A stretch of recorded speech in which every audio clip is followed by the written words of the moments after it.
Colette, I'm happy to introduce myself. Sorry, I'm on partial mom duty right now, so that's why my camera is off. I'm sure many folks understand. I'm an associate professor at George Mason University. I'm a colleague of Dr. Melchior's, who's on the line. Dr. Smith and I are co-chairs of the membership committee. I see a few of our students from George Mason on too, which is fantastic. Thank you for being here.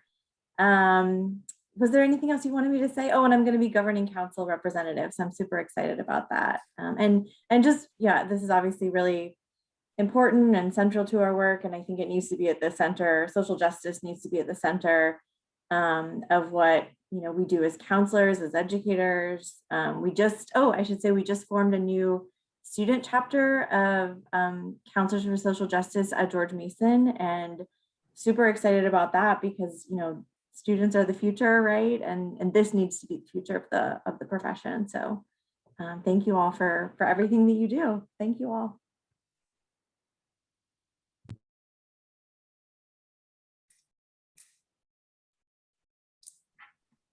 I can go. So I'm Melissa. I'm a student at George Mason, and I'm in the school counseling track. Almost done, but I'm very passionate about social justice and educating teachers and admin when it comes to systemic racism, and just having those conversations. I think it's very important. I work in an affluent community, an affluent school right now, and I don't see any conversations. I see a lot of colorblind. So when I have my chances, I try to throw something in there, but I definitely would like to just gain more knowledge and be able to use that so that I can help others.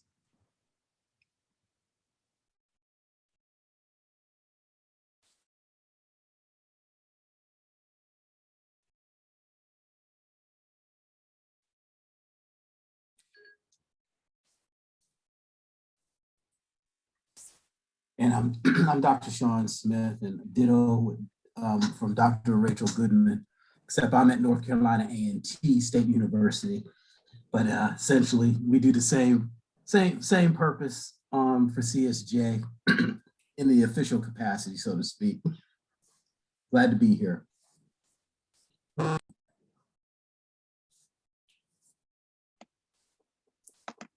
My name is Freddie Neal, Communications Officer and Conference Chair for CSJ, and very happy to be here as well.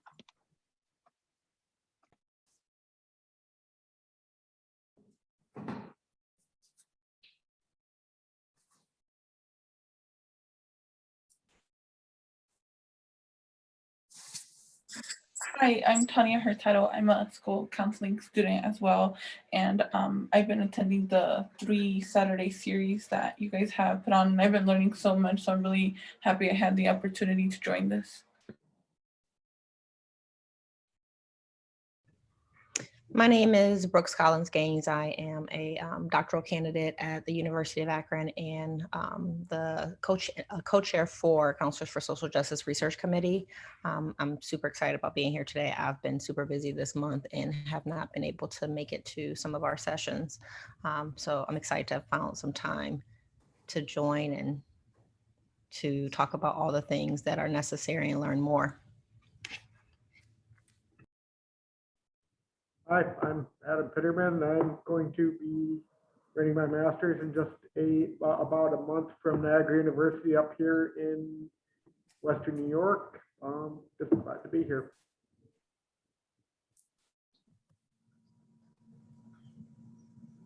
I'll go next. I'm Judy Daniels, founding member of CSJ, and do a lot of other things for ACA and CSJ. Glad to be here.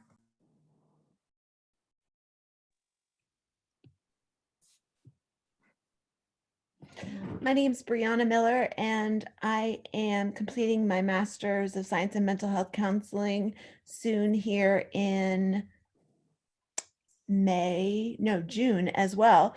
And I'm focused mostly on advocacy of neurodiversity, but also developing advocacy support groups and a way to get our clients and students supporting themselves and learning best practices and experiences from each other as peers and from co-facilitators who are sharing best practices.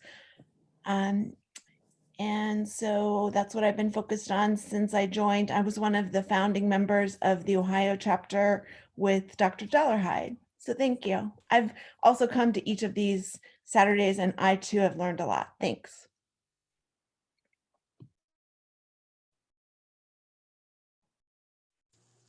Greetings, everyone. Hotep. My name is Kent Butler, and I am a professor at the University of Central Florida, currently in an interim role as the Equity, Inclusion, and Diversity Officer on our campus. I am stepping into the role of president on July 1 for ACA.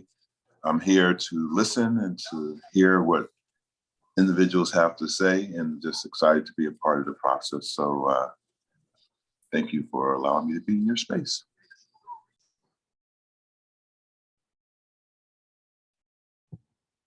Hi, I'm Mark Kenny. I'm a founding member of CSJ and just been enjoying these meetings, and I'm looking forward to hearing more about the current and future direction of the Counselors for Social Justice.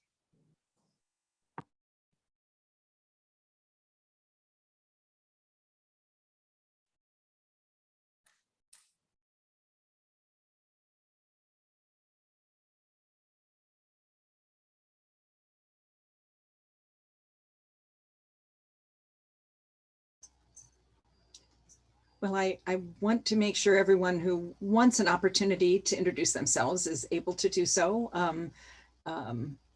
If anyone chooses not to, that is not a problem at all. So I don't want to leave the silence hanging and people to feel uncomfortable.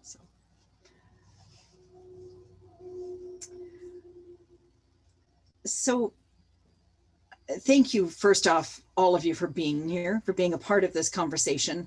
It is important that at all levels of how we function, from the macro down to the micro, that we are thinking about how our actions and assumptions impact on the lives of others, how we are colonizing or empowering or practicing liberating praxis when we are engaging with each other. And so, you know, as a part of understanding the largest scale of the work that we do, this is, you know, an opportunity for all of us to just sort of reflect together and talk about things that we've, ideas we have, things that we've experienced, and ways that we would prefer to experience our engagement with each other and with the profession. And so I have a couple of questions. They're by no means limited to just these topics, but they're just perhaps opportunities to kind of reflect and engage. We'll start out with that. If we stick with it, great. If we don't and have, you know, better conversations with other topics, believe me, these questions are not carved in stone. So the first question, though, for us to consider together is, how can ACA practice socially just organizational actions that benefit all members and divisions? So thinking big picture about the profession.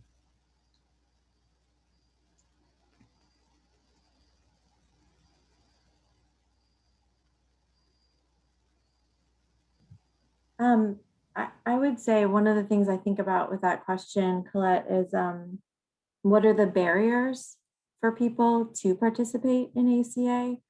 What are the barriers to voices being heard in ACA? So is that cost of membership? Is that a feeling that it's relevant or directly useful to them? You know, is it that it reflects, the leadership reflects them or not? So I think those barriers are probably different for different people, and hearing from different people about what those barriers might be and what might be motivators or incentives or what may make it meaningful to be involved, I think is important. So yeah, I would just be, I think we have to, if we're interested in that, we have to look at the accessibility of the organization and what can be done to break down some of those barriers, whatever they might be, by talking to folks directly who are impacted by those barriers. Because it's sort of, I'm guessing about what barriers might be, but we need to hear from people more directly, I think.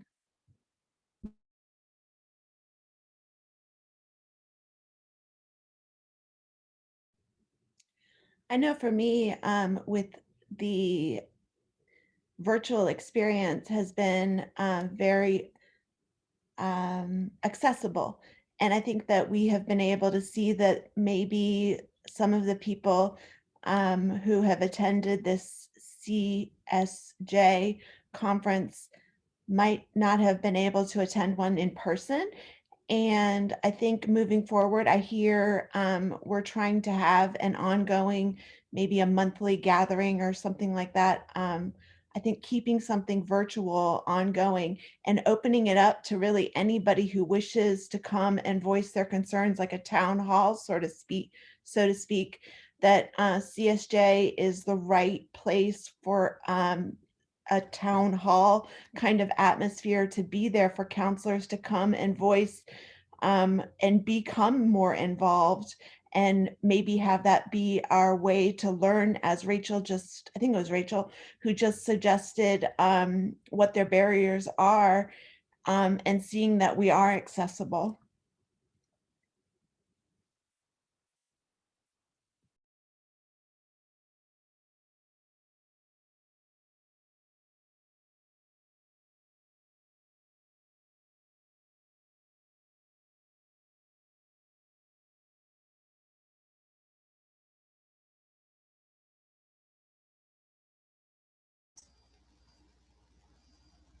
I know, you know, in talking to my students, I think the question of barriers is very, very relevant. You know, I think the ones that you hypothesized, Rachel, and the ones that Brianna brought up about, you know, cost and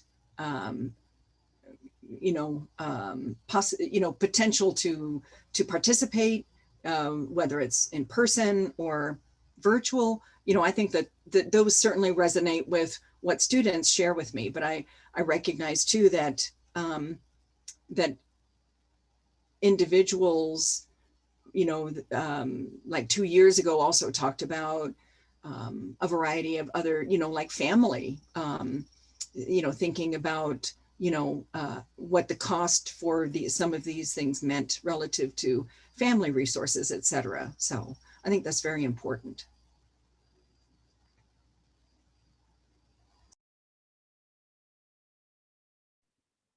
Yeah, I think like Dr. Goodman was talking about barriers as well. And I think as a student, I know that we have all these organizations. We've got ASCA, ACA, so many. And I know for myself as a minority and for some other colleagues and peers, I know that we kind of just think of it as like, oh, well, why are we even going to participate in this when it's, you know, possibly like run by a, you know, majority white people or dominant culture? How are we? So it was just kind of like, I think this mentality. However, I think once we, you know, George Mason was, you know, very good about kind of just putting it out there, what the organizations entail and how we can participate and how we can get involved, and seeing other faces as well helped me think, oh, well, you know what, I can, you know, I can join this, and this, you know, we can talk about their experiences, my experiences, and we can help, you know, make something better.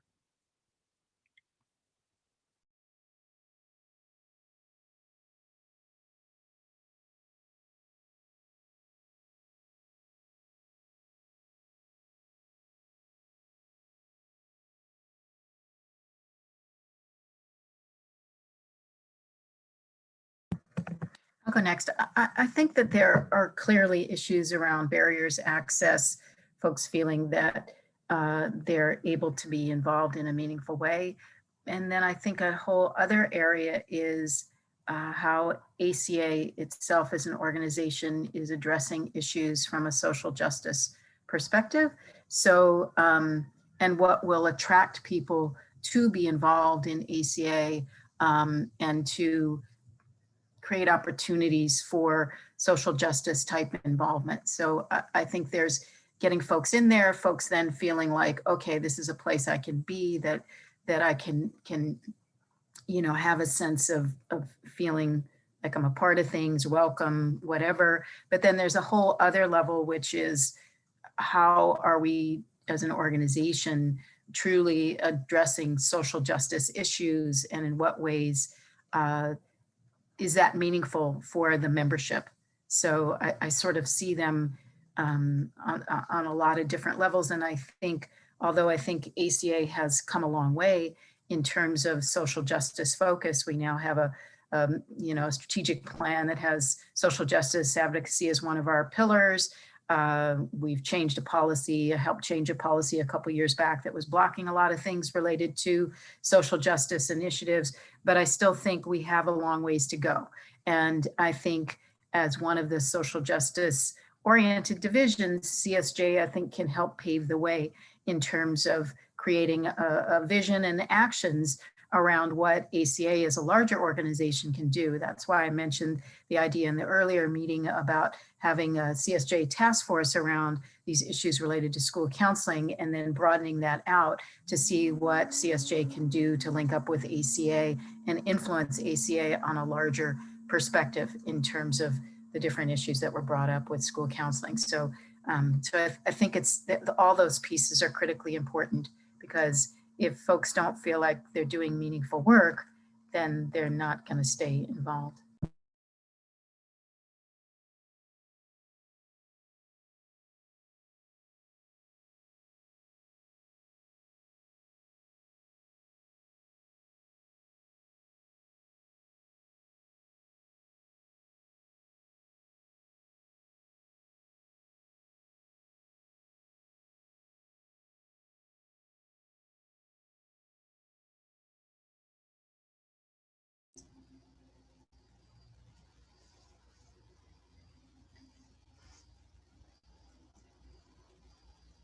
Thank you for those ideas. I am taking notes, just and with Dr. Owens here also, with her leadership coming up very shortly. Certainly both of us will be putting our heads together and thinking about some of these related to CSJ also. The second question is, how can ACA address the class inequities of pursuing a counseling graduate degree?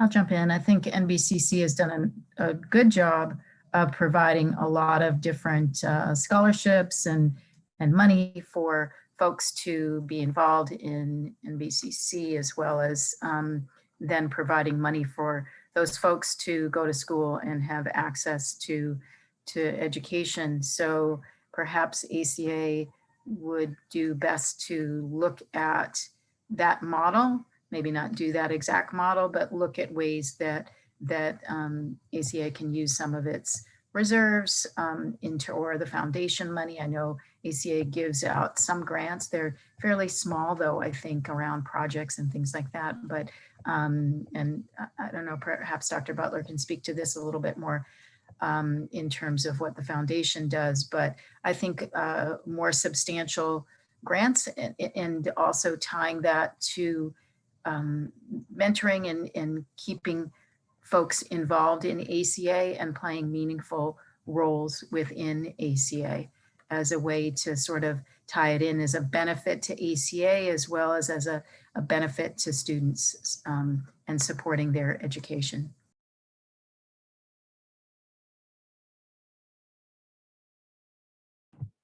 I think we should think about, again, hearing the voices of folks that that we're interested in having in the program. So are we connecting with communities that are underrepresented in counseling programs? And are we hearing from them about what those barriers are and what's needed? So is it scholarships? Is it more flexible times for classes? Is it something else that maybe we're not aware of? But I think if we were to be purposeful in terms of, you know, connecting with minoritized, underrepresented folks that we want to see more of in counseling programs, you know, we could hear from them. And maybe that's so I do a lot of community-based participatory research. And so that's kind of like the first step for everything. It's like, I, as a researcher, have ideas and knowledge and theories, but I need to form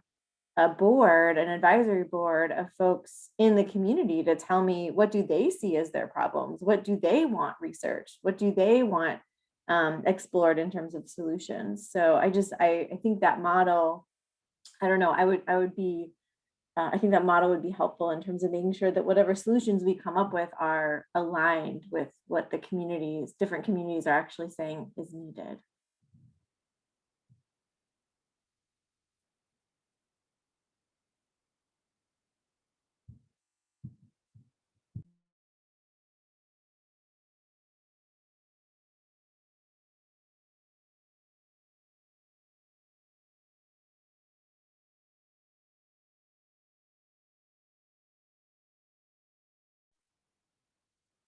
And in addition to what's already been shared, I would one, there's so much, but I'm just going to go with two. And I'm always one that likes to look internally first to see what we're doing with our own system before we start collaborating or asking others, if that makes sense. All right, are we meeting the mission and vision of what we say we're doing? So counselor education programs, CSJ specifically. One, I believe we have to demand with President Biden and any administration that the loan forgiveness program is disproportionately developed the wrong way. All right. We have individuals that are trained in mental health. The country needs mental health. So we should be getting more forgiveness in the work that we're doing when we produce counselors, period. All right. That's the first piece. Continued advocacy with that. I have a letter that I send out at least twice a year. I'm more than glad to share it with folks to continue to do that. It's also a talking point anytime I meet with my federal legislator. All right. The other piece is counselor education programs, and this is just Sean's belief. I think we need to partner, we need to revision how we do our field experience for our students. And we need to partner with licensing boards and state education boards to begin the actual requirement towards licensure at internship within our programs. Reason why? We know that for the most part, the supervision is suspect once individuals graduate from a program and they work towards their licensure hours. Why I don't see how I can't, other professions do it, meaning they actually begin their licensure hours when they begin their field experience. We're smart, we certainly can come up with a process to do that where they're getting strong supervision from day one. All right. And I think by doing that, that will create more incentives for partnering with sites and more paid internship opportunities so students don't have to step away from their full-time jobs to work a part-time job that's not paid. And then the final piece, I believe, is as a group, as an organization, we have to step back and look at our own decisions, policies, and practices that we've put into place to see if they've actually worked. So an example I'm providing is the decision of ACA to endorse the movement, the path to licensure for K-CREP programs only.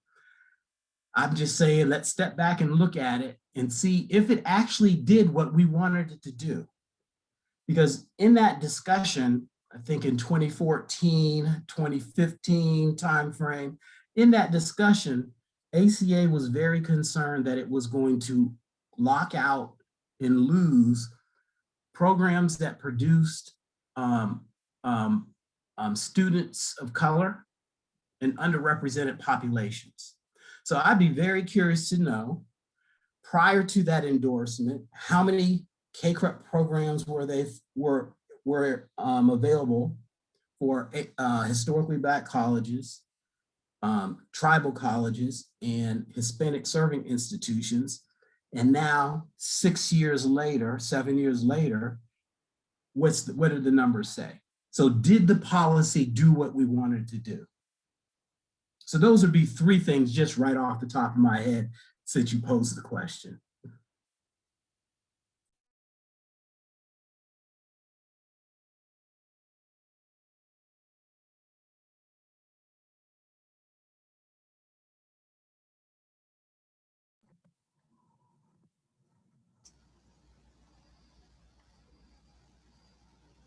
Sean raises an interesting point about loan forgiveness and some of those different issues. You know, for rehab counselors, historically, the federal government has had the RSA grants, which give $1 million over 5 years to their training grants to encourage folks to go into rehab counseling, and it supports their tuition and their educational expenditures. And perhaps ACA and other divisions need to look at how to help lobby for those types of programs for other counseling specialty areas to support students and enable them to. It's a payback system, but it definitely affords the opportunity for folks to get an education where a lot of times they would not be able to do so without that that grant money.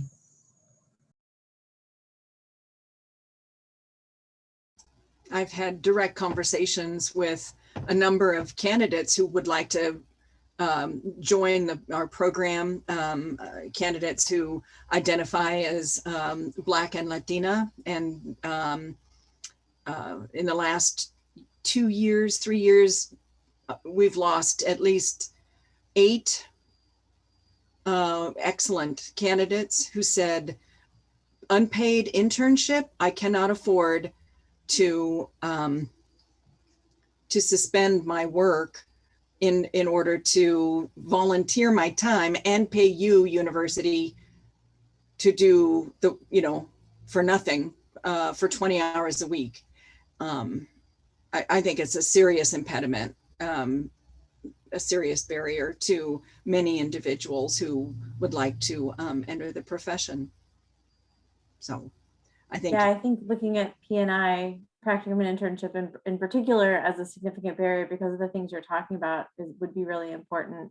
Advocating for paid internships. There's nothing that says you can't get paid for an internship. So if there's a way to make that work, or a way to make the as Sean was sort of speaking about, the addressing the licensure side of that, I have to, while I agree with my colleague Dr. Smith in many ways, I have to strongly disagree about tying K-CREP status to licensure, but I appreciate the other points that he was making.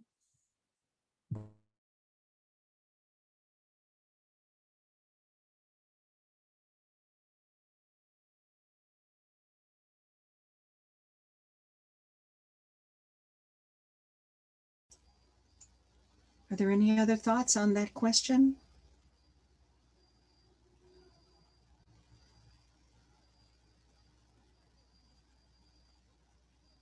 Okay. The next question is about how can ACA act in more socially responsible ways? For example, having the conference in Puerto Rico or other communities to support economic growth. And that's when we're talking in person, you know, is it possible for people to be able to, oh goodness, Rachel, who is that? He says, me. He said me, yes. What's your name? Tell them your name. Kieran. Kieran. How old are you? 3. It is wonderful to meet you, Kieran. I don't want to disrupt the conversation. We'll mute ourselves again. It's just so adorable to see little faces when they join the Zoom. We're all three. We're all three today. We're all three.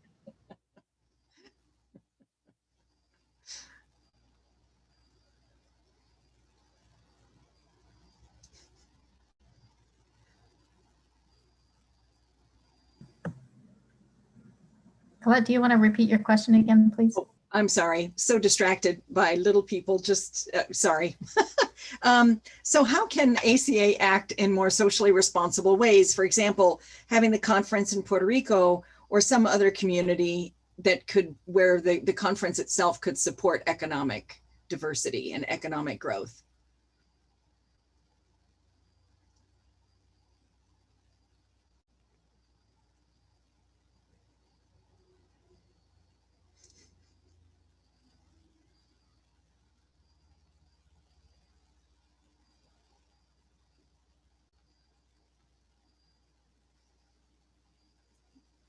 And Dr.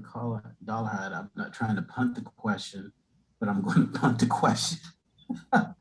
And and reason why I want to tap into the expertise and resources in the room.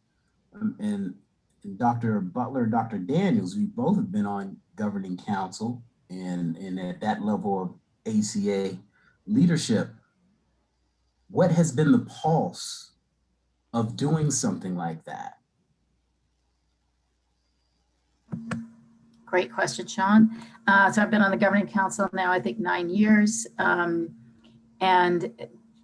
if I'm not mistaken, there was a policy a while ago where the governing council had more say in terms of where the conference would be.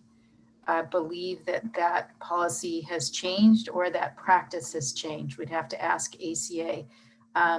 So currently, the governing council really doesn't have a say in where conferences are. That is a decision made by the ACA staff. And we'd have to ask them, but my thought is that they tend to try to go for venues and places where they think they can attract a fair number of people. I think they try to move it to some degree around the country. I know APA like goes, you know, East and then Midwest and West. They're very deliberate in terms of how they do it. I think ACA's isn't really that orchestrated. I do believe that that we probably need to create another policy which would bring some of the decision making back to the board, to the governing council, so that we can have more influence in terms of where the conferences will be and how those will be, you know, laid out in terms of what types of communities we choose, what kind of service we do in those communities, and having a more meaningful impact in terms of the communities that we're in, and more of a deliberate, conscientious focus in terms of what we actually do within those communities besides just bring a lot of money. And certainly we have started a discussion on the governing council about the next conference, which is Kent Butler's year. I don't know, Ken, if you're still on this or not, but that's going to be in Atlanta. So obviously there's some different thoughts on being in Atlanta in terms of some of the recent voting rights issues that have occurred. And, you know, there's usually two different sort of approaches. One is not to invest your money in a community like that because you don't want to support those types of things, or the other approach is to go into a community like that and to really have a strong presence in terms of a social justice voice and in doing a number of actions within that community. So the Governing Council's just started to touch upon that slightly, but I don't think it's really gone into any depth in terms of that. But I do believe the overarching issue is that the Governing Council needs to go back to having some input into where future conferences are, so that there is more of an opportunity to, if the Governing Council decides the focus needs to be more on social justice type of decision making in terms of where we actually have them. But first, we'd have to get it back in the hands of the Governing Council to be able to do that.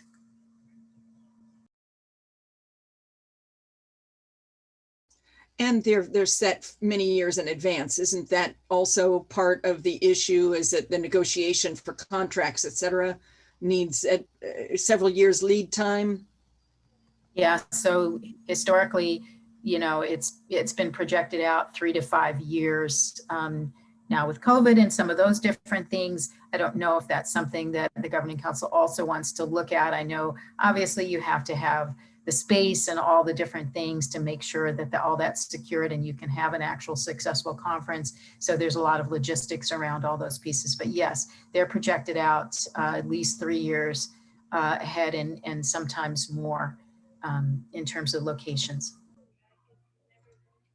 So yes, thank you all for continuing to invite me into this conversation. I appreciate it. I was trying to be a fly on the wall, but I guess I'm no longer that. So with regards to, I will agree with what Dr. Daniels has shared. The Governing Council is actually have kind of moved away. So I just want to, I think I want to just move the ACA hat for myself and just talk as a counselor educator and talk as a counselor and just share that a part of what needs to happen in my perspective is there needs to be more people at the table. There needs to be more diversity at the table with regards to that. So the structure of ACA has been such that all of the different divisions that feed into the Governing Council bring forth leadership that has been mainly white males, white females, and have not necessarily brought a different voice to the table. And we've been following status quo type, I guess, deliverables. And so Dr. Daniels is correct when she speaks to the way that the conferences have been designated. They have been around how has it been fiscally responsible to help ACA in terms of its own growth move forward. So trying to find spaces where they can accommodate the size of the organization, the number of people who would come to a conference, and how they will kind of move towards being in locations that really speak to our social justice advocacy. And so all of that in terms of the staff doing it was because the strategic plan, or the way that the Governing Council had aligned itself, was that they would create a strategic plan that would tell the staff what to do. But in doing that, I don't think they created in that plan what the role of the Governing Council would be once the staff was given that responsibility. So in this real sense, I don't know how much transparency there is once the strategic plan is in place by the staff. And so those are the things that I think need to kind of become more clear as to really what is the role of a governing board that is supposed to be over the entire organization. And so those are the things that will come into play. When that happens and we can bring people and voices who are voting to have these types of things happen, then we can see about going into a place like Puerto Rico, or whether or not we continue to go to Canada, or however we go to different spaces. And so only until we get voices at the table who can help hold people accountable for the things that are going forward, then we can do that. Governing council is set up so that there are votes that are cast, right? And so you can be in the minority, lack of a better word, on a way to say that, oh, let's go to Puerto Rico. And then you have your counterparts who are on there who are like, no, let's stay in the United States. And if they vote that way, then we're going to stay in the United States. If you get my drift, you understand where I'm coming from when I say that. And so it really becomes really important for us to grow leadership. And so it's not important for us to be one at the table, but we need to start to infiltrate ourselves into a civic and into groups and any other organization that is kind of within the structure that builds into the governing council. Then you're going to get people who are going to think outside the box perhaps, and also provide a different perspective other than the ones that people are normally used to, and won't step outside of that circle or that box because they are so lockstep with the way that things have always been. And so those are some of the things that I think we have to kind of sit and think about. How do we move this narrative forward? We can continue to talk about this as much as we want to, but until we start changing the structures that are being, and we have avenues to be able to do that, we're not going to necessarily be able to move the needle. And so that is, I think, part of what some of our challenges are, especially when it comes to social justice work. I think, I'll chime in here with Dr. Butler. I think the first step is to get the ownership or the decision-making back with the governing council. I think all that, Rachel, since you're the CSJ governing council rep, I think that's something that you might consider putting forward a motion for when you get on the board. That would be, I think, fairly easy to do. I'm sensing, I could be wrong, but I sense that the governing council would probably like to have more influence in terms of that.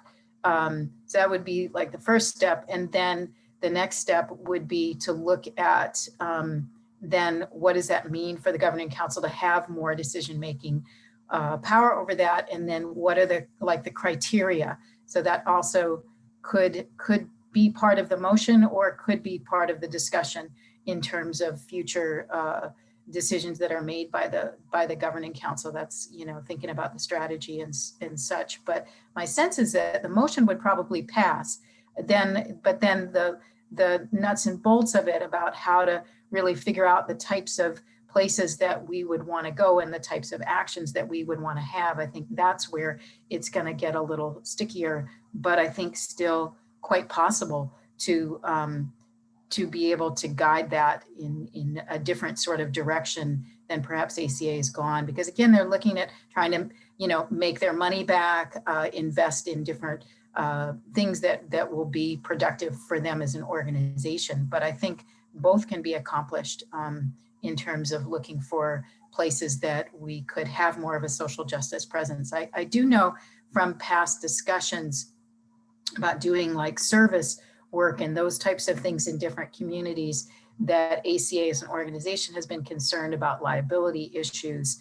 So when Marquita Evans was president of ACA and I was president of CSJ, that was like, I think 2009 or 10, somewhere in there, we were in New Orleans and we were able to pull off a division-wide ACA sponsored service initiative. And those are some of the pieces that I think we could go back to getting back on task with. But I think ACA brings up, when I've tried to do some of these things in the past, ACA brings up liability and expenses and some of those different things. So again, I think first step, Rachel, if you're interested, would be to put that motion forward, and I can help you if you need help writing a motion to actually get the decision making back. And then also, how would the ACA in the future decide on different conference venues and locations, and what are some of the criteria that could be established to do that? Yeah, I think that's really helpful. And yes, Judy, I will be coming to you for support and advice. I think you sort of ended where my mind was, which was, so what are the criteria that we're interested in? Like, it's one thing to say we want it to be in a place that reflects our values, our social justice values, but what are our goals? Like, is it that one main goal is for us to be able to have an impact and do service work? And so if that's the case, then do we pick it based on having some kind of community organization that has agreed to partner with us, that we could partner with in a meaningful way? Because I think sometimes what happens with those days of service, and having planned a few of them in the past, they sort of become like this quick, like in and out type of thing, instead of a sustained partnership, and maybe more fulfilling to the counselors than to the community. And so I would be interested in if that is one of the major goals, and maybe there are other goals and objectives, like having it in a location that's not too expensive for people.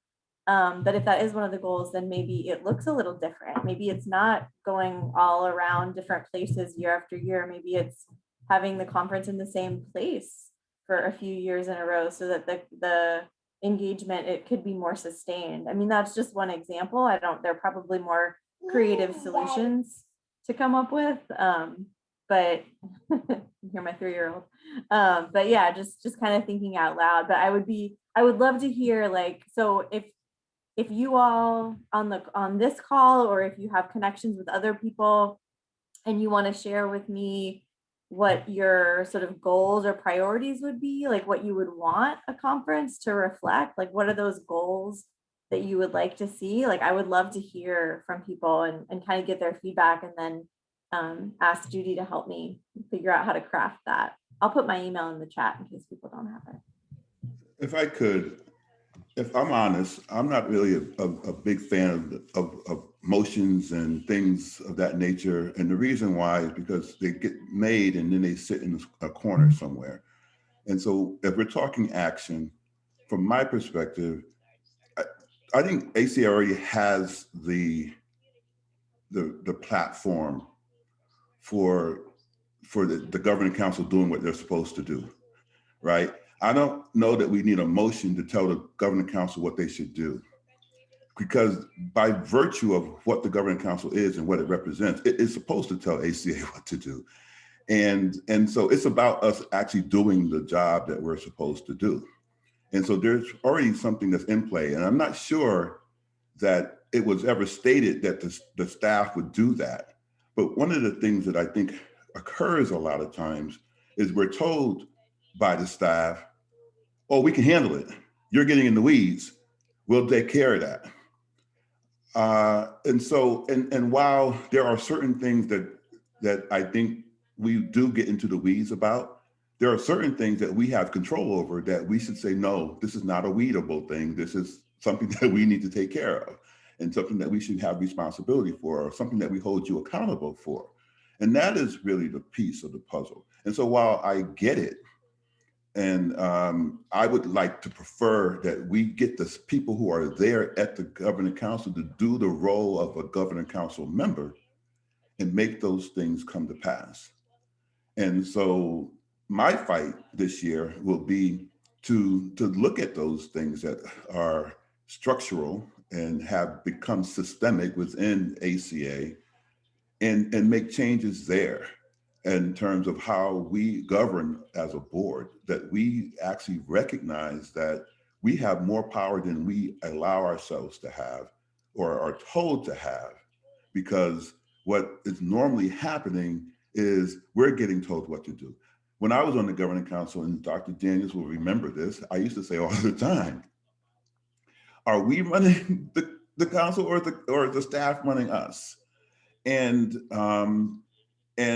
and how do we get out in front of these things? Are we the message, or are we being messaged? So those are the things that I would like to kind of stay in front of in battle.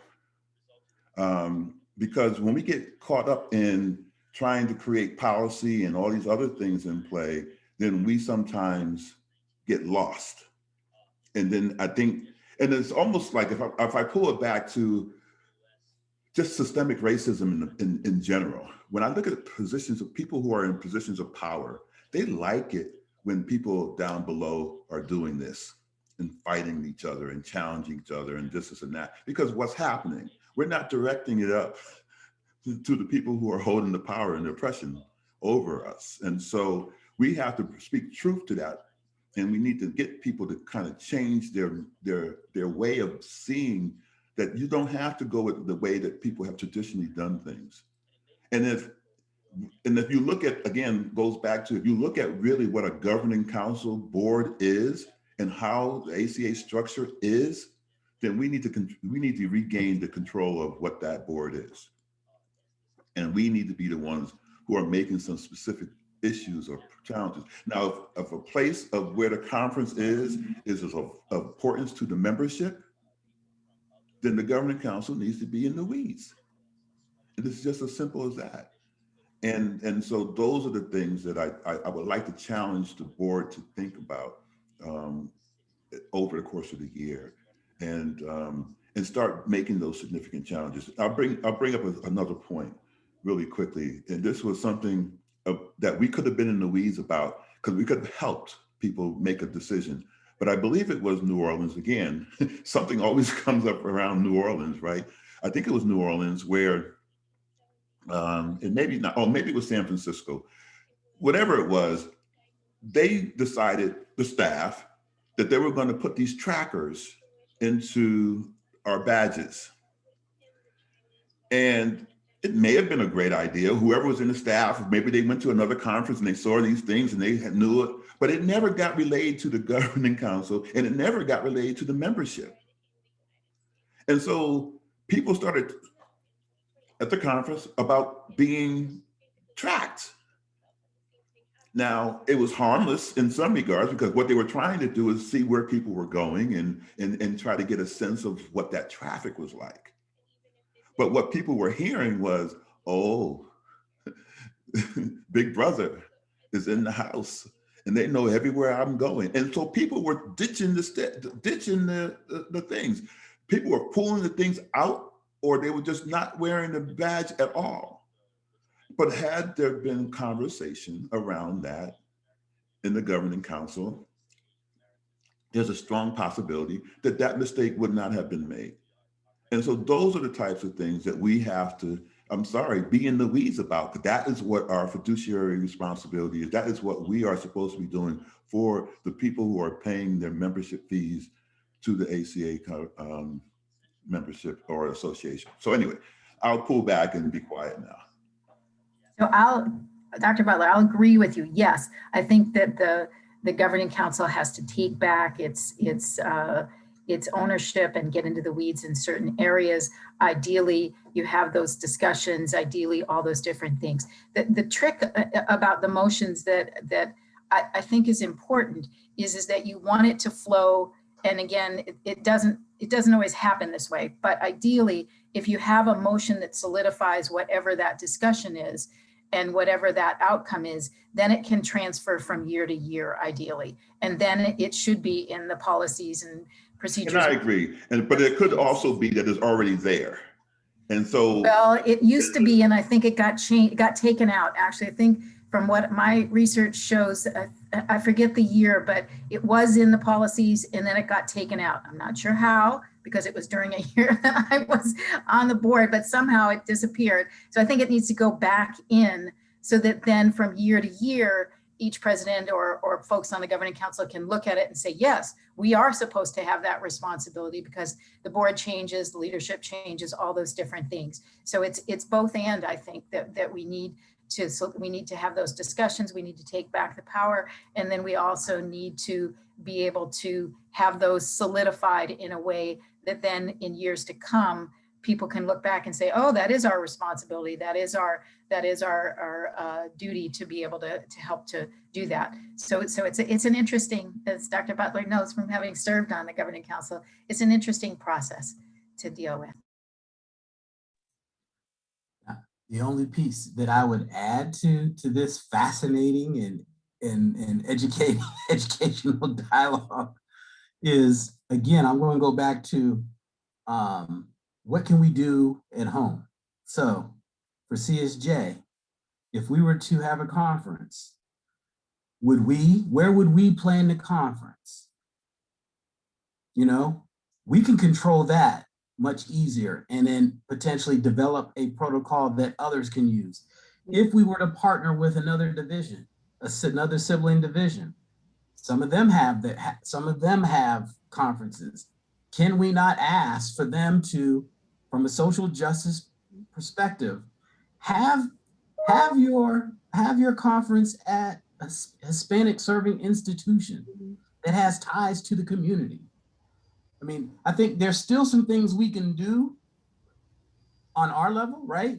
Sibling to sibling, so to speak, before we go to mom and dad and say, hey, because I think we can do both. I really believe we can do both and be intentional. And just like Dr. Goodman said, check the pulse of the community, right? Because I agree. I think we go in to make ourselves feel good of a service day event and activity for an hour, maybe 6.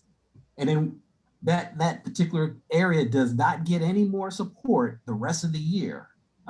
So things like that. And then also, just to piggyback on the sustainability of things too. Again, the lessons learned. We moved to conference from Nashville, and from an advocacy standpoint, not debating if we should or shouldn't have, but what did we learn from doing that? Did we accomplish what we wanted to accomplish? So that's what I mean about looking in to see the decisions we made in the past, to see if we can get better at them in the future. And I'll weigh in, and again, this is just my perspective. I've heard a lot of things, and I'm not on CESNet, so I don't know what's been going on there. And I've seen some things come through on ACA Connect and different things where people are saying pull out of Atlanta. And I talked with a lot of people in Atlanta, or just Georgia in general. And the people in Georgia are not feeling that. They're not saying don't come. And in some cases, that was the same thing that happened in Nashville, where people were like, I don't want you not to leave. We need you boots on the ground here, fighting, coming, helping us figure out how to take care of that. And I've just been listening to a lot of narratives of people who are from Georgia, but also people who have been in the social justice fight, right? Most times as a social justice advocate, you take the fight to the fight, right? You don't take the fight with your whip from a distance and try to make that mark. And so I understand, not bringing financial things to Atlanta and this and that. But the other flip side of the story I kept hearing from folks is, well, Atlanta is what helped them turn the state blue. So are you going to now turn against them for what they've been doing or what people have been trying to do, then to be upset because 8 white men got in a room and tried to find a way to navigate some things to their benefit? And so, or do you go and fight those 8 white men and change that, or help them learn how to get more people into those seats? Again, like I was telling you before, how do we get people into these seats who are making these decisions, who helps change that? So again, somebody just put in Stacey Abrams. Now, did you go to Stacey Abrams and ask Stacey Abrams what she thought about whether or not you should come to Atlanta or not? Those are the things that are really important for us to do. And so I'm listening to both sides of the equation, and I think we'll make a decision based on what's best for the organization. But in most cases, if we're really truly talking about social justice advocacy, Running away is not necessarily what I call advocacy. And so that's just my personal thing. Now, what ACA ends up doing, we'll have to follow suit and do that, because that's based on the membership. But again, who do we have in the seats of the membership that help make those decisions is really important. So we need to look at the structure and building a structure, leadership pathway, all those things, so that if you want these types of decisions to be in the room, then you have to help bring those to the room.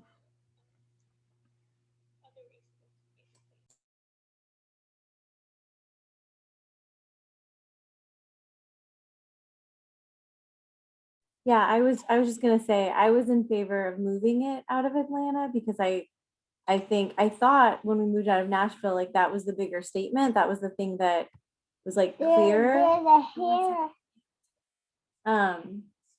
But then I've been reading like that Stacey Abrams and organizers want people to stay and to fight. And so my mind has been changed. Yeah, if I may, I would just say, I talked with even the people who are part of, I think they call it the Georgia, I don't know what they call it. I'll be lying. What is it? What's the Georgia Counseling Association? What do they call it? It's ACA Georgia. ACA Georgia, okay.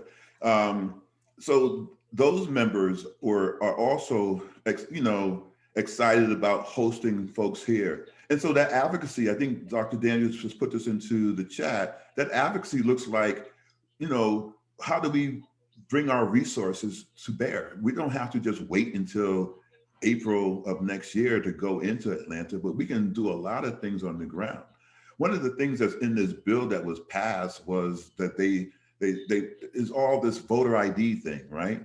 So why don't we get together with these organizations who are putting money and funneling money into this and work on how to get these people these identifications that they can use so there isn't this drama anymore. I've always wondered about that, right? It's like, well, people don't have the right IDs. Well, what are we doing, congressmen, to get them their right IDs? Why are we waiting until 2 days before they have to vote and then you mad because they want to go and vote?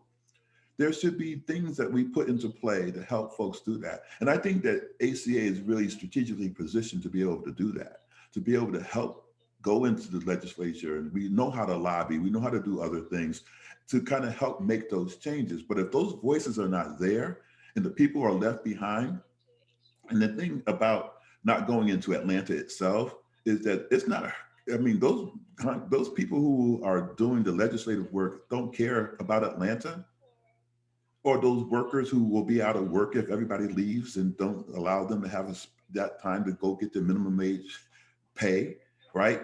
Those things are we paying attention to what that does for the folks who are there on the ground as well? And for me, I want to advocate to help those people more than I want to show them some type of concern towards whether or not these people make these foolish decisions when they have positions of power.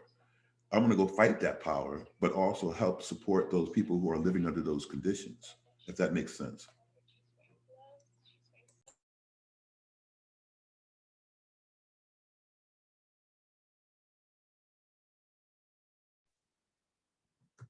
Yeah, it makes complete sense. I think that was one of the lessons learned from Nashville, that when we decided to pull out, it was an advocacy reason, fully supported. But what did we do for the counselors, the ACA members in Tennessee after that? We kind of left them high and dry.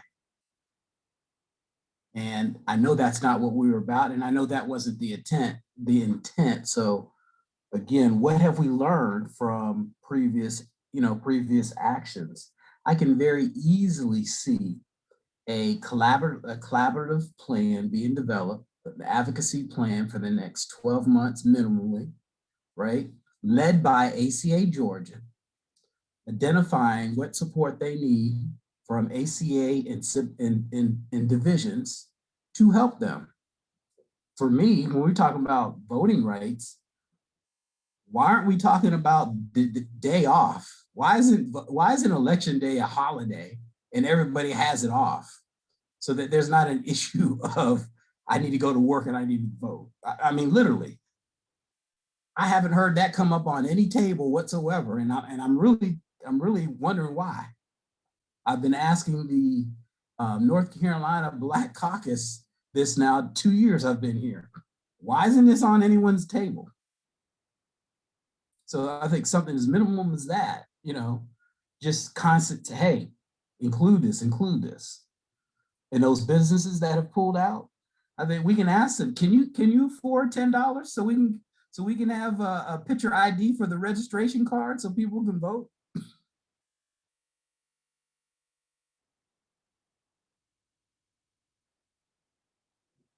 You're looking perplexed, Dr. Butler. It's and you're muted. I'm trying to read what Brianna wrote, and so I'm trying to reread it. So I'm sorry. So I was just trying to get, so it wasn't perspective. It wasn't me being perplexed. It was me trying to read. I'm sorry. I could tell you were very much in it and getting everything that she posted. So anyway. So Brianna, come on screen real quick and tell us what you're saying here.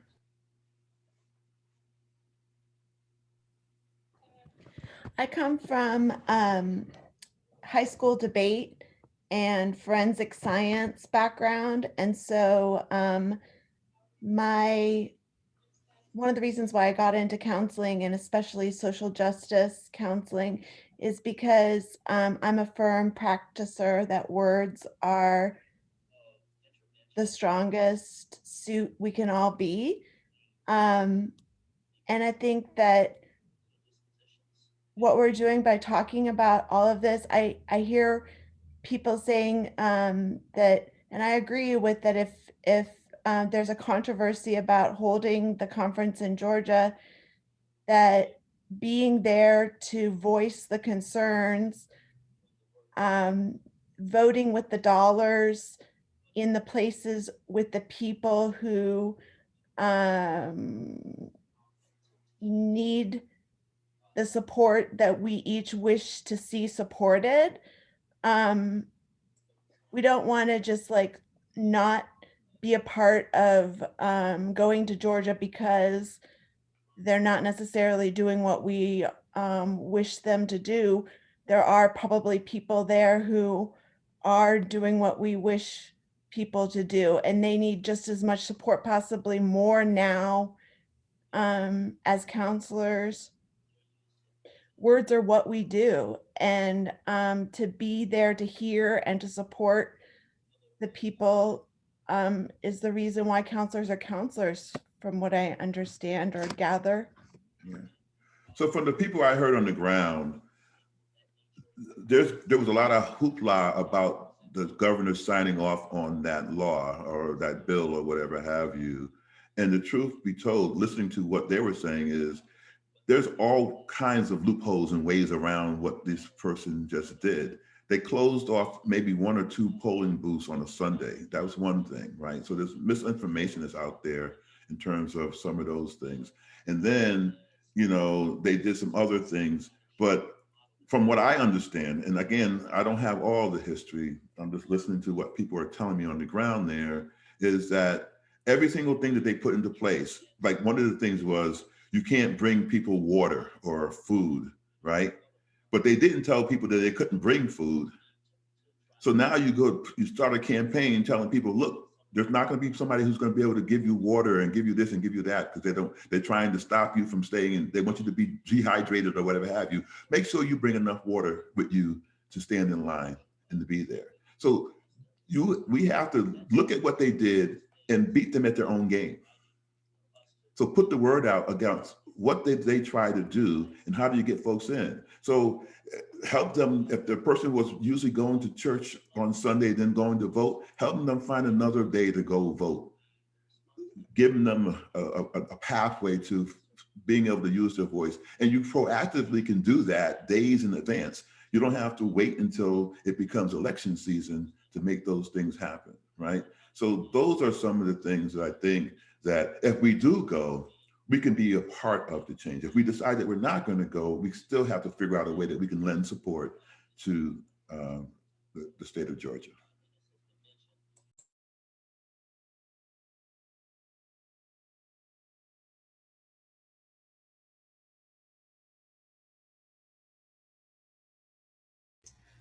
Well, we have about 10 minutes left. Dr.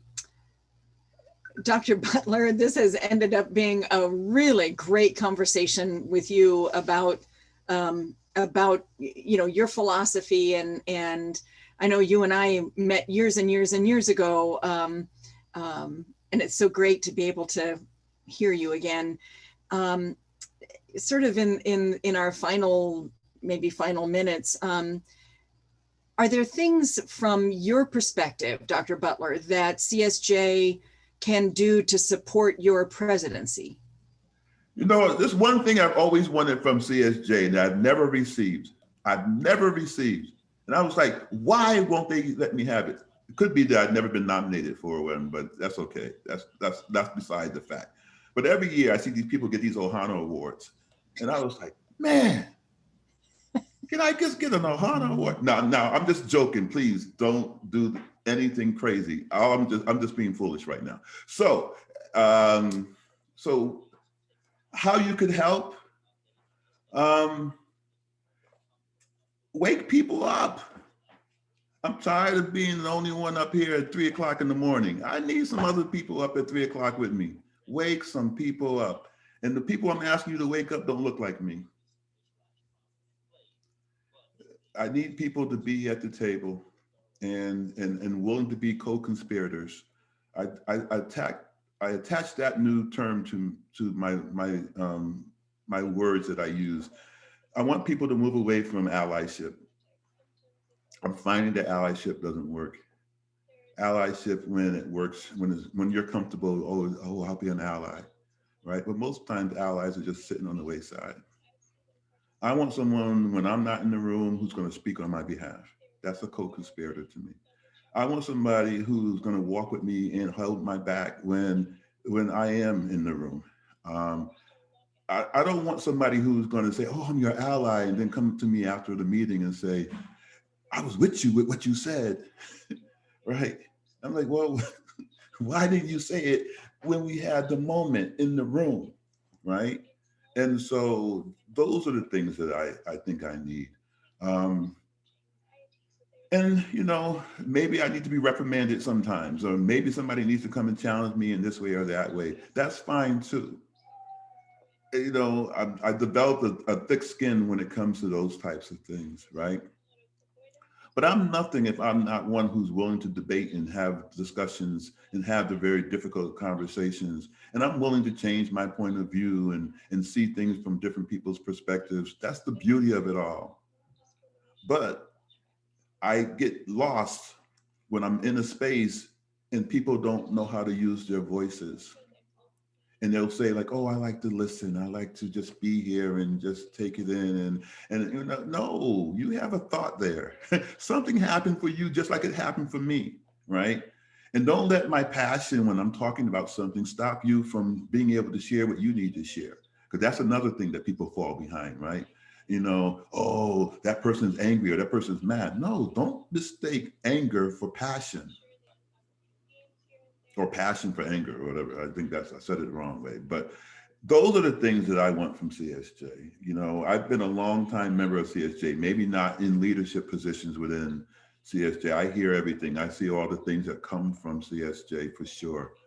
And I think that I partner well with what the mission is and what it stands for. You know, just because I've had more of a life inside of AMCD doesn't mean that my life isn't about social justice. And, you know, goodness, I have a part of helping to create the competencies. So I understand social justice. But, you know, the people who I want to bring along and that I want to help be a role model for and to mentor are the people who don't have a voice. The number of people who have come to me throughout this whole presidential thing and saying, you know, finally we have someone who can come in and showcase some things, right? Or I hope that I can bring that to the table. I don't want to be seen as somebody who had an opportunity and then it was squashed or squandered or whatever have you. It may get me into some trouble. I hope I don't stop the pathway for others to follow in my footsteps, but I tell you, words coming from a Black community have not really been that strong in the sense for ACA, especially from Black males. Hell, 20 some odd years ago, Cortland Lee was the president of ACA. And so those are the messages I want to kind of share while I still do the good work, right? I still want to make sure that this organization, I have nothing against ACA being prosperous, but I do have a problem when it doesn't prosper all members of ACA. And so that's what I need you all to kind of be in that fight with me, because that's really where my heart is to really change the narrative in terms of what we're doing, right? And actually speaking up when I'm at the table. And I'm hoping that to help bring other people on who can be at the table as well.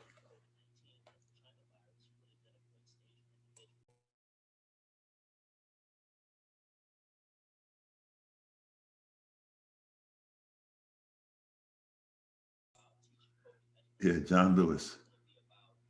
Y'all, you all feeling that good trouble. Uh-oh, sick pup. All right. I see you, Dr. Daniels. Dr. Butler, did your swearing in, did your official swearing in take place yet?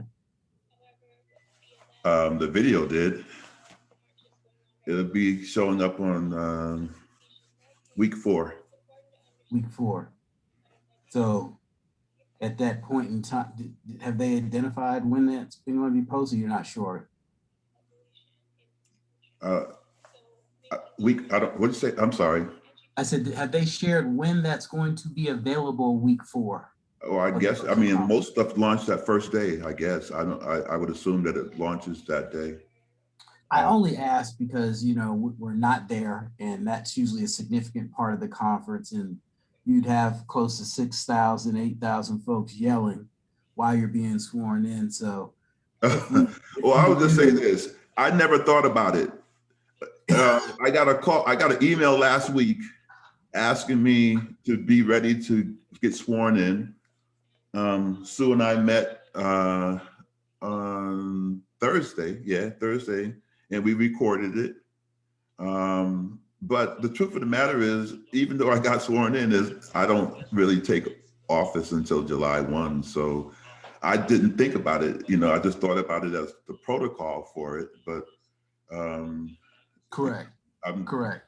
But I was just wondering if we knew the time and kind of potentially coordinate sending congrats on your swearing into you when the video actually launches. That's all. Because we would do it anyway if we do that anyway if we were live. Yeah, I'm gonna be, if I'm honest. No, we don't want you to be honest. This pandemic has really made me see things differently. And I truly, you know, I hear you, Sean, and I appreciate that you said that. But the truth of the matter is, I just want to do the work. And I know that would feel good. I also know that means something to other people to be able to have that happen too. I get it, because I know that I have a lot of people texting me and saying that they're proud of me and they're this and they're that. But that brings a lot of trepidation, right? Because that pride in me then has to translate into me doing something that makes them feel that they can still stay in that area, right? And so, yeah, I'm pretty much trying to be low key. I try to stay humble and stay under the radar. You know, I think that's great that's going to happen in terms of the swearing in and stuff like that. But to be honest with you, I never even thought about it with the way that you're saying it right now. I just didn't think about it like that. And so, so I thank you. Now I have something else to worry about. Yeah. You don't even have to worry about it. I could reach out, but no, you don't even have to worry about it. And I appreciate you sharing that piece. But just know you're not flying under the radar anymore, dude. All right. It's just not happening. We're excited to see you. Can I ask a question to Kent and Dr. Smith and Dr. Butler? So I just from, stepping in July 1, there's a lot going on in the media with police brutality, African-American males. I mean, I get it to some extent being an African-American woman, but I'll never understand what it's like to be a Black male. Are there things that CSJ, like, you just feel it's hard to explain, just everything that's going on in the world. And I want to be able to respond to the needs of counselors so that counselors can respond to the needs of their clients. Is there something that we could do as an Yeah, I think there is. But the really funny part about it, I did a keynote today for the Maryland Counseling Association, Association for Multicultural Counseling and Development. So I was so a lot of times that I was listening in, but I was also, multitasking and stuff like that. And then y'all were calling my name. I kept saying, they keep calling my name. And so, the thing is, I just wanted to be truthful. And so the thing is, like, Sean and I and a bunch of brothers who are counselor educators meet on a monthly basis for self-care. But last night, see, I try to stay away from social media. I try to stay away from watching a lot of TV. But last night, it was at 12 o'clock. I was kind of finishing up my presentation for today, and I turned on CNN. What a mistake. and it was 12 o'clock, right? And so it was they at 12 o'clock on the East Coast, they replay Anderson Cooper's 8 o'clock hour. And the first thing that he was talking about on there was there was another shooting. And I was like, why did I turn the TV on, right? Here I am now, I'm thinking about the shooting. And then the next story was about, this 13-year-old kid. I just had to turn the TV off after that because I was like, I can't take it in anymore, right? I was feeling something, but I don't know what it was. It was just like, what in the world? So now I don't care if the kid had a gun and didn't have a gun, whatever, he threw the gun, whatever have you, but the kid is now dead at the hands of another senseless shooting, right? Somebody before that sent me, and I didn't even watch it, but somebody sent me a video of a white male, and it was from 2020, who threatened a police officer in Ohio. He was going to shoot him. He was going to kill him. And the guy got arrested with no issue. And I understand, fundamentally, I know that it's time and circumstances and place and everything else. That cop wasn't the other cop. So I get that. So I can sense that. But this constant, and this is what I talked about today, this constant, continuous traumatic stress on my life is absolutely mind-boggling. And then I talk to people who don't seem to get it, right? That every single day I walk out my house, I know that I am a Black man. Every day. There is not a day that I don't walk out of my house knowing that. When a police car siren goes off, the things that happen for me, right? You know how old I am? And I'm still having reaction when a police car siren goes off? And I'm like, are they coming for me? Did I do something wrong? Did I drive correctly? I'm thinking those things, right? I bet you everybody else in the driving don't think about that. I talked today about the fact that I distinctly noticed the sound of 3 different types of sirens where I can relax myself differently. I know when it's an ambulance. I know when it's a fire truck. But it's crazy when it's a police car. And I don't think people understand that. And so they want to say, oh, get over it. Get over what? So my message is that when I talk these things and I talk about social justice and I talk about equity and access and not wanting to feel this way, those are the things that are important, right? And then on the flip side of that, I have people saying, well, you trying to do this, you trying to do that. I had a Black person tell me that I was in my job at my university, right, that I was catering to the white man's narrative, right? Wrote in a tweet about me. I don't even tweet, really, right? Wrote in a tweet that I was an Uncle Tom, basically, that was a coon. Really? I'm a coon? You don't know me. And then you put that out there about me, right? Because you heard something that I said that you may have taken in or out of context, but then you want to define me. And that's what happens in the lives of Black men every single day. They're defined, right? That they're a threat. I'm 6'4". Anybody, most people who are on this call have been in my presence before. And when I first started teaching, I had to deal with people telling me that I was intimidating. And I was like, I'm a counselor. I'm so tough. Counselor, do you not see how that's disconnected, that you think that I'm intimidating and I went to all this schooling, done all this work, but then all you see is this outer exterior? And so you don't think about all those things that I go through on a day-to-day basis that I have to put up with because people are in their fragility because I walk into a room.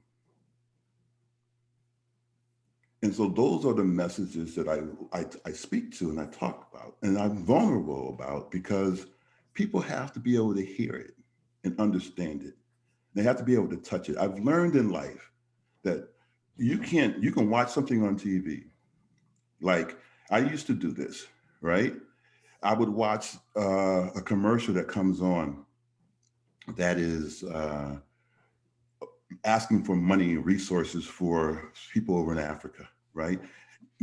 That Sarah McLachlan song will come on. You all know the song, right?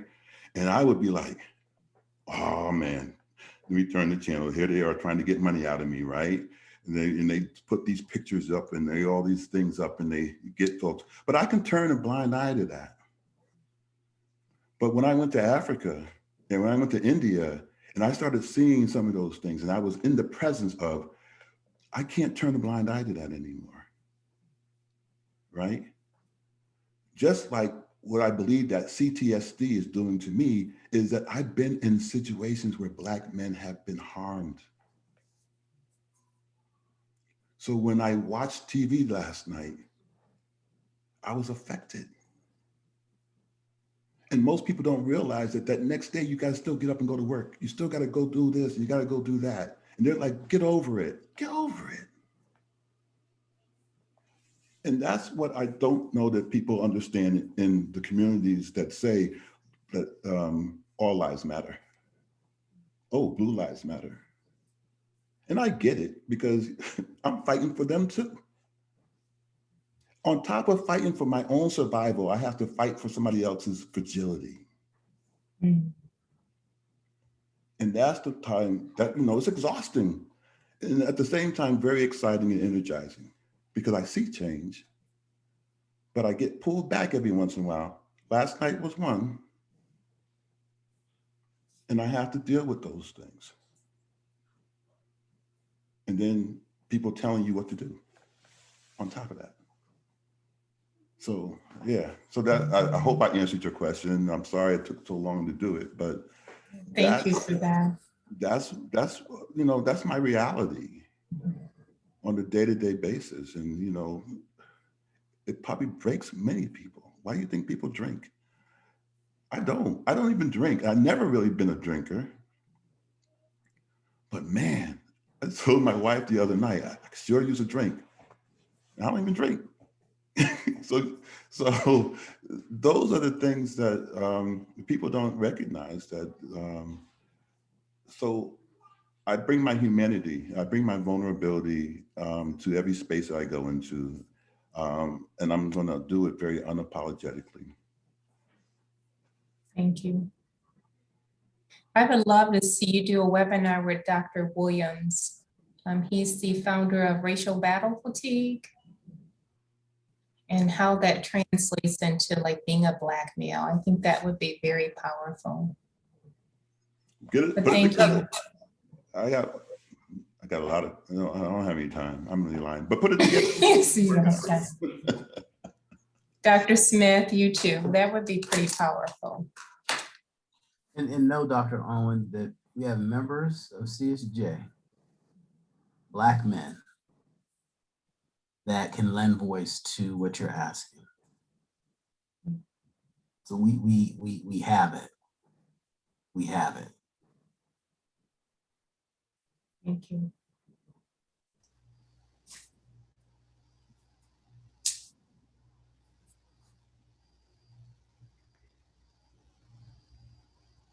Thank you for this conversation, Dr. Butler. This has really been a very, very powerful conversation in a lot of ways. You know, I'll just make one last thing. Most people don't believe me when I tell them I'm an INTJ. So when I get off of this, I'm gonna need to go find a way to do decent and get back to self. But I also have a whole house full of kids here because my nephews are here with my wife's sister. So I maybe go take a drive or do something. Some self-care, absolutely, absolutely. Thank you, everyone, for the conversation today, for your insights and your thoughts and your vulnerabilities. Dr. Butler, I believe I can, say with confidence that CSJ is 100% behind your presidency and 100% with you in your agenda to wake people up. And thank you for your service. Thank you for all of you for your time. Thank you. Thank you. And Dr. Butler, we'll work on that Ohana Award. You got that right. No, I just have to laugh. Please don't do anything. I would be more embarrassed than anything else. That wouldn't be the case. It's just funny to me, right? I always known about it and I've seen people get it and things along those lines. And I'm always like, and the real truth of the matter is, I would be going to the conferences and then the next thing I know, I would be somewhere and I see these people coming out with these. Where did you get your light from? What's that like? Oh, I got an Ohana Award. I said, Ohana Award. Let me stop playing. Let me stop. Don't go crazy.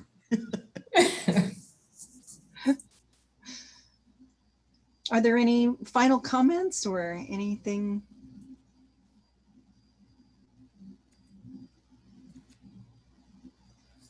So I just thank you, Dr. Dollarhide, for your leadership, and Franny for her leadership in coordinating this and the events throughout the virtual conference and Social Justice Saturday, so to speak.